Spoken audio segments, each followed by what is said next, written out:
আজকে হলো কি 500 ডেজ চ্যালেঞ্জের ডে 1। আর আজকে আমি তোমাদের ছোটোখাটোর মধ্যে অনেকটা ইম্পর্টেন্ট একটা সেটিং মানে দেখাইমু শিখাইমু। তো যারা যারা ইংলিশে কমজোরি আর জবে লাগে তৈরি করতে আসো, আসাম ক্যারিয়ারে ঢুকার পর ইংলিশে পড়তে অসুবিধা হয়, ওই লেখাগুলারে মানে পুরোপুরি বাংলাতে ট্রান্সলেট করিয়া দেখাইমু। তো চলো গুগলে যাই। তো প্রথমে গুগল ক্লিক করবেন, ক্লিক করার পরে আসাম ক্যারিয়ারে আবার ক্লিক করবাই বা সার্চ করবাই। সার্চ করার পরে দেখান এখন ইংলিশে লেখার, ওই ইংলিশ লেখারে আমি কি করবো বাংলাতে আইনা দেখাইমু, তখন পড়তে মানে সুবিধা হইব। তো সাইডে দেখতে পাই 3 ডট লেখা আছে, ওখানে ক্লিক করবাই। ক্লিক করার পরে ট্রান্সলেট দেখলাইনি লেখা আছে, ওই নিচের দিকে ট্রান্সলেট ওখানে ক্লিক করবাই। ক্লিক করার পর দেখলাইনি সেটিং লেখা আছে, ওই সেটিং এর উপরে সবার পাশে মোর ল্যাঙ্গুয়েজ লেখা আছে, ওখানে ক্লিক করবাই।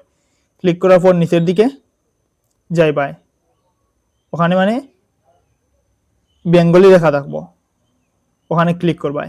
তো আমার অলরেডি বাংলা আছে, তাই আমি বাংলাতে ক্লিক করি। আর দেখায়নি বাংলাতে ক্লিক করতেও আই গেছে।